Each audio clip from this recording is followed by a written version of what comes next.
Texans quarterback CJ Stroud spoke of his father, Coleridge Stroud III, who is currently serving time. I'm praying for the situation on the reform, and the people with reform are helping me a little bit. But I think just letting it be known, man, like, it's not just my dad's situation, but the whole criminal justice system is corrupt. I've been watching videos in Mississippi, some of the prisons they have rats and roaches and things like that. And don't get me wrong, like criminals, they should do their time and everything should be like that, but they're still humans, you know what I mean? Exactly, they are, but our prison system doesn't treat them as such. And how Stroud, without having to do so, gave insights into his family's history plus the change he is fighting for. To this day, Stroud's father, seen here, remains locked up due to a sentence of 38 years to life. It stems from him pleading guilty to charges of carjacking, kidnapping, and robbery in a drug-related incident back in 2016. This means he's been behind bars since Stroud was in middle school.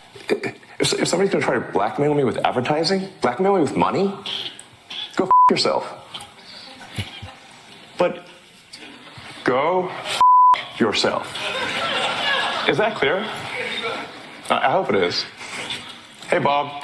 You're in the audience. The story, however, is not just about Stroud. It's about this man's platform. It's about how he pays a certain demographic of influencers who draw eyeballs, mainly from the right, with trolls like Ian Miles Chong, TPUSA's Benny Johnson, and wokeness getting big paydays. Even guys like Andrew Tate, with a well-documented history, was paid by Elon Musk to the tune of over $20,000 just to hate tweet and draw more eyeballs onto his page. The fact remains, the more views a Musk feature one gets on their tweets, posts, whatever he wants to call it to get away from X's, I don't know. The more likes they get, the more comments they get, the more quote tweets they get, the more reposts they get, the bigger the payout. Not to mention, via Rolling Stone, the subject of revenue looms large over Twitter. The company is facing a slew of lawsuits from former employees who claim they are collectively owed millions in severance agreements that Elon never followed through on.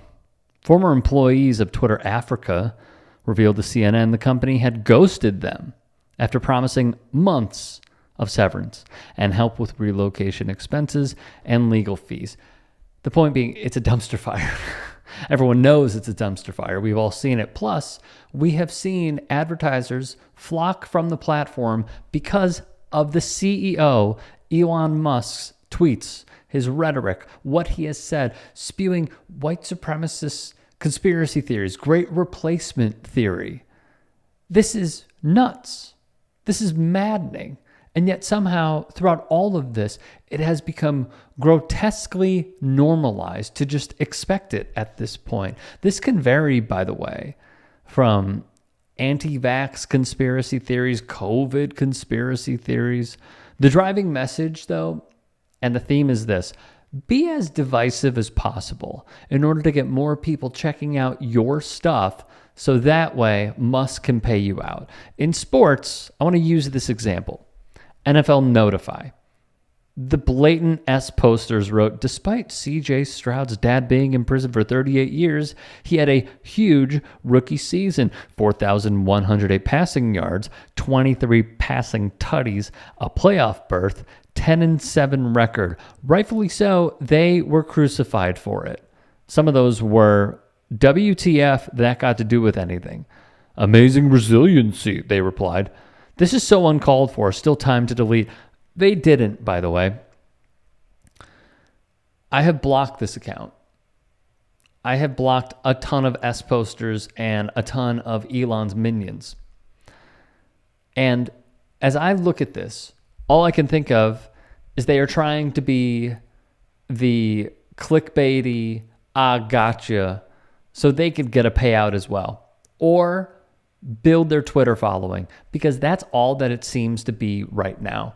Don't use CJ Stroud's dad. Tell the story. Make yourself a little more useful.